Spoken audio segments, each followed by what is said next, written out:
Alright, so this is the fourth video I'm shooting in a row. Let me give you a little bit of a 360 view here. Yeah, I'm in a park. It's a nice park. Some people walk in the park. Surely it's a great country. Yeah, anyway. South Korea is done. South Korea is over. And if you take a look, I'll put the chart of fertility rates right here. No one's having kids in South Korea, and no one's having kids pretty much anywhere, but South Korea is like at another level in the sense of like it's kind of half of what other countries are. If you take Italy, Japan, they're around like what, 1.2, 1.3, 1.1, something like that. And South Korea is like 0.7 or 0.8, which is quite, it doesn't seem like oh, it's a 0.5 different or it's a 0.6 different, but yeah, that's half. That's like literally half. And so they're having proportionally half as many kids for every 100 or 1,000 women as those other countries that are themselves in some sort of problem. America's a bit better. I think it's at 1.6, 1.7. There's some countries, especially the Nordic countries in the developed world, where they're surprisingly okay, like they're like 1.8, that kind of thing.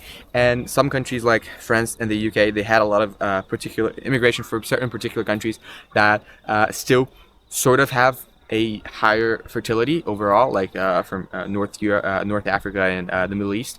And so the UK and France, they're not having that much of a problem with that, but America, Canada, Australia, New Zealand, Southern Europe, especially Spain, Portugal, Italy, Greece, and East Asia, probably the single worst region out of which South Korea is in. People don't want to have kids anymore, and I've seen a lot of videos about it. There's a Gas, you know, the German YouTube channel. They recently posted a video about it. They're a very good channel, aren't they? They're a very interesting channel. But yeah. The problem with countries having a lower fertility rate is not that when people get married they have less kids, though that is sort of a problem, because if people have one kid, they're still having one kid, you know? If people have two kids, it's still like, if they get married, it's still fairly common they have two, sometimes they even have three, and that should kind of balance itself out. The biggest problem with fertility rates being low is, one, people getting married later, and then two, the people who are choosing to not have kids at all. So increasingly, a certain percentage of people are choosing to either not get married or get married and not have kids. We've probably heard of DINKs, dual income, no kids. The problem is it should be DINF, dual income, no future, because you die or you get retired, and who the fuck is going to take care of you, you know? And it's like, oh no, but my kids my kids wouldn't take care of me in the first place, yeah, don't you see all those old ladies and old people in the nursing homes, and no, the children never visit them. But that's not the point. The point is, like, those nurses that are taking care of them are someone else's children. So the point here is that if no one has kids, then everyone's going to get old. First of all, humanity is going to die. I hope you don't want that. And then second, as you get old, you get taken care of by people who by definition are younger than you, and the fact that they're not your kids is fine if you're a punctual example or exception in society. But as soon as everyone does not want to have kids, even if you do believe that your individual kids would not take care of you, if everyone does that, then the doctors that would take care of you, they won't exist. The nurses that would take care of you wouldn't exist. The financial system, the people who would go to, you know, those old guys, the old grandparents, where it's like, oh yes, the plumber is coming here on Friday at 9, so I can't do anything on Wednesdays and Thursdays and Fridays. Yeah, that's not going to happen anymore, because there's going to be no 50 or 45-year-old plumber to go, because that would have been your kid, and now they don't exist anymore. And so from what I've seen, it seems like South Korea is just done, in the sense of like, it is too late. It's just too late for South Korea, where even if they went back to having children right now, it wouldn't be quick enough. And the problem with going back to having children all of a sudden, even if like magically people want to have kids, because you can't forcefully impregnate people. You can't forcefully like just take their DNA and get little kids on labs and just give it out and be like, yeah, take care of that person. Or you can't have like a government facility where just mass producing children. Like that is like evil level stuff. So you can't do that. So you have to have incentives in society that actually align with young people, getting married early, and then second, actually wanting to have kids.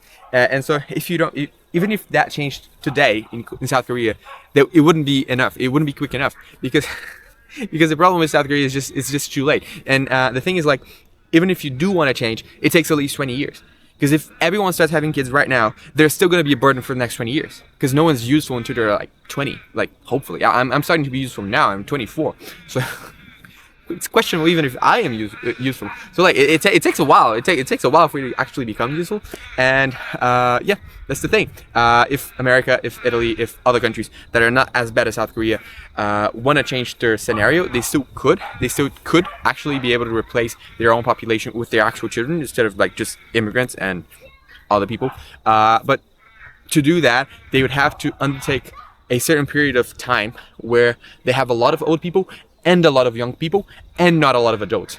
And like the problem is adults take care of young people and old people. So like situation's already hard now because young people, not young people, like let's go 20 to 60 year olds are having to take care of a lot of 60 and plus year olds, which is a problem.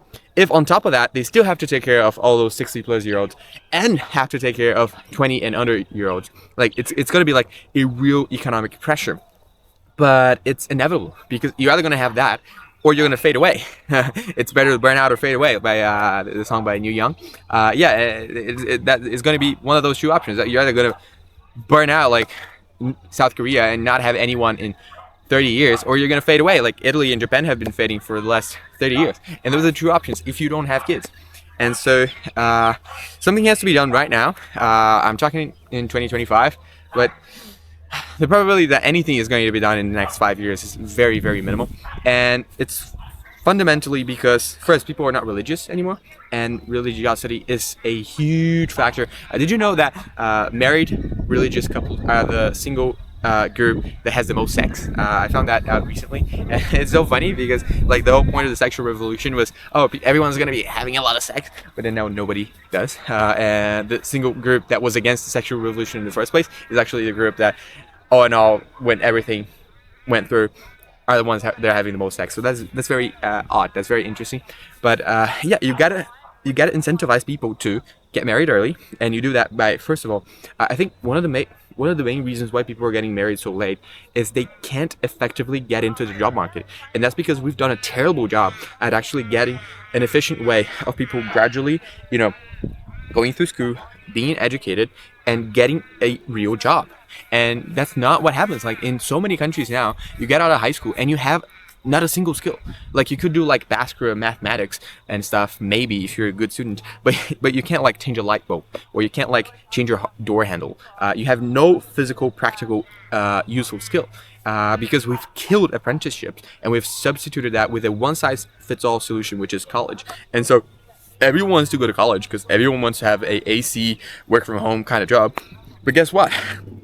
More and more, those are less of a possibility, not more. And I think the first thing that should be done is for most of Europe, America, Canada, Australia, to look into what Switzerland, Austria, and Germany have been doing for quite a long time, which is different pathways in high school. So Switzerland, the German-speaking countries, they have different pathways in high school. Some people, they do like normal high school where they're like committed, like really very educative and like formal kind of learning, and they're trying to go to college. But 2/3 of the young population doesn't even go to proper quote-unquote high school. They go to like apprenticeships or vocational school or some sort of more practical thing. And they don't do that at 20. They do that at 15. And so when they turn like 17, 18, they're actually useful human beings.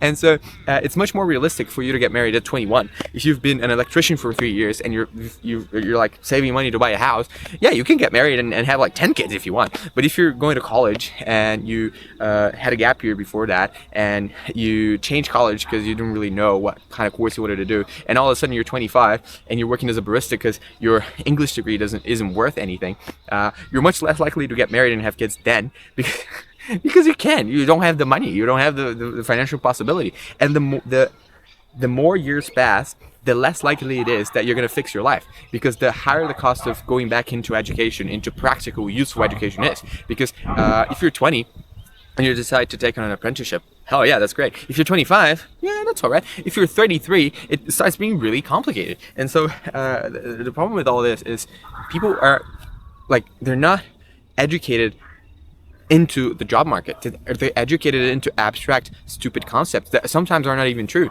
Like even if you like take like a hard science, for example, if you major in biology, like there's only a certain amount of things you can do by knowing a lot of stuff about cells. Like it's useful, it's nice, it's better than majoring in like gender studies or something. But it's still not like proper and practical and useful. And surely, like some people are intellectuals. Some people, what they're meant to do is learn and educate and innovate and develop in a very abstract sort of plane. There's certainly people that is for, but like a vast majority of people, they're very, not that they're happy, but like their vocation is not that. It's not this abstract kind of learning. It's just like a much more concrete, let me be a bartender, let me be a barista, let me be a electrician, let me be a plumber, let me be a nurse. Like those concrete, quick, mid-level skills. I mean, barista and bartender are a little more in the low-level skill level, right? But that is how things should work. Like you shouldn't be 25 and starting to figure out your career. You know, you should have been working for the past 10 years. Like, and it's not your fault. The thing is, like, I mean, everything is your fault to a certain extent, right? But overall, it is the system we've set up. We've set up a system where we've created 25-year-old useless people. And guess what? Useless people can't have kids because they're useless. And having kids is about being so useful that you can take care of yourself and of other people. And we've created a system where it's exactly the opposite. You're useless and you can't even take care of yourself, and you still live in your parents' house, and it's not your fault. It's the system's fault. It's the system's fucking fault, because they didn't teach you anything that would actually be useful, and they lied to you by saying that a college education would be some sort of miracle that would actually get you a job. And guess what? It did not. It did not, did it? And yeah, you see so many people like me, by the way, me included, working as a bartender, working as a barista, and then maybe they go to college. I didn't go to college. I mean, I dropped out of college, but and maybe they go to college and all that, and they go through and they learn something that is objectively not real, that is objectively not useful. And so that is the first problem. The second problem is, okay, let's say people, you fix the economic problem, which is a huge deal. If you fix this economic problem where people start being useful at 20 instead of 35, that is like already huge. Even if you fix that, there's also a cultural problem where, like, I think because in the 20th century population grew so quickly, people have this perception that population growth is evil, and that having children is bad for the economy or for the environment or whatever. And this is just not true. Like, we have to really have a reshaping of our cultural mindset to the point where we realize that having children is a good thing. That having children means having someone, not necessarily your children, but having a group of people that are going to take care of you when you're older, that are going to pass you down, pass what you learned, pass what you built down to, like, further generations. I was talking to my parents recently, and obviously they were here in Australia for a while, and they had to leave, and I'm still here in Australia, and I'm going to leave soon. And my dad told me, oh, when you leave, that's when I'm going to really feel like I left, because with you there, I feel like there's a part of me that's still there. And obviously that's very cute and all that, but it's also true. Like, I am part of my dad, I am part of my mom. Like, well, they're part of me in a way. And to be able to have your legacy live forth, not in the exact way as you planned. Like, I do not follow what my parents recommend me to do at all, and we've fought a lot about that. But regardless, like, to have something that you've helped build, and not just something, like a person that you've helped build, and that you can see a resemblance to yourself with, and that can outgrow you and then outdo you, and then for you to be able to help them, like, that the fact that this isn't a instilled dream in everyone's mind is also our society's fault. It's also a cultural problem. And obviously you have to fix the economic problem, where you have to make people be useful sooner. But if you don't fix the cultural problem, no matter how much people can have kids, they just won't want to have kids. And so America, Europe, Latin America, which is also suffering from this, the West, do not follow South Korea's past. I still have hope for you. I still have hope for you, and let's have kids. I'm definitely hoping to have kids soon. Probably I don't have anyone to have kids with. But yeah, see you guys around.